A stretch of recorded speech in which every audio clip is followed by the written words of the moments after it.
and you've touched an aspect that is quite very, very fundamental.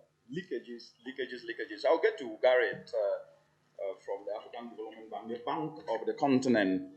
Um, it's investing in driving clean energy, and we know that Africa's clean energy transition is estimated at about 17 to 25 billion each and every year. But in the past 7 years or so, the African Development Bank, from the statistic we have invested over 44 billion in Africa's infrastructure in general. And the bank has also invested 20 billion in private equity fund, especially targeting renewable projects.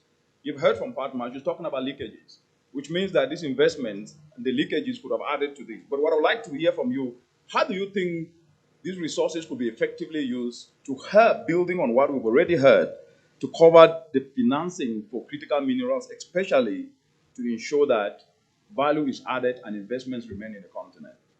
Your perspective, please, in 2 minutes. Thank you very much. Let me just start with a couple of comments on some things I've already heard.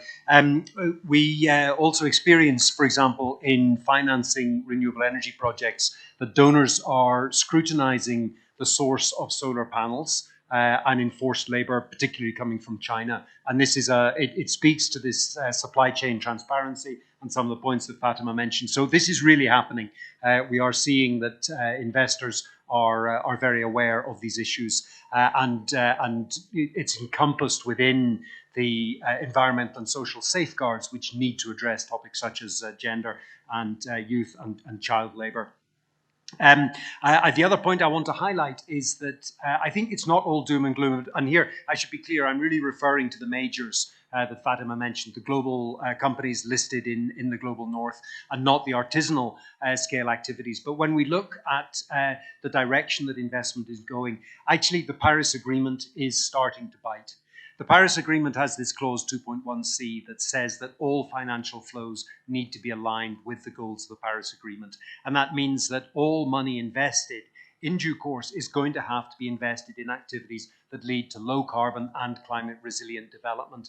And I mean, that's not just for the MDBs or for banks, it's for pension funds, it's for major corporates, it's for all companies that are reporting on stock exchanges, and shareholders are becoming increasingly aware of this. So the impact of that, or the outcome of that, is that it is going to get increasingly harder to raise money for fossil fuel intensive investments.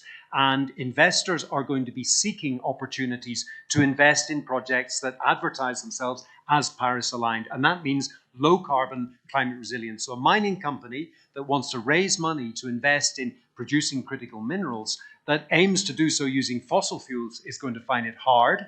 Whereas a mining company that says, we want to do this through investing in renewable energy and zero carbon, green mining technologies, they should find that it becomes increasingly easier to access those funds. And I think that's a really important point.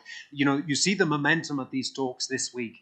Frankly, it's overwhelming. That the rate at which things are moving is really impressive. And I know we're not going to meet our 1.5 degree target, but things are moving. And I think that the mining sector and critical minerals is an area where we might well see real impacts on that. And donors, stakeholders, shareholders, and youth, through their ability to raise their voice and to protest and so on, we all have a role to play in ensuring that this transaction takes place. Let me pause there, but I hope you'll come back to ask me more about financing these activities. I'll get back to that.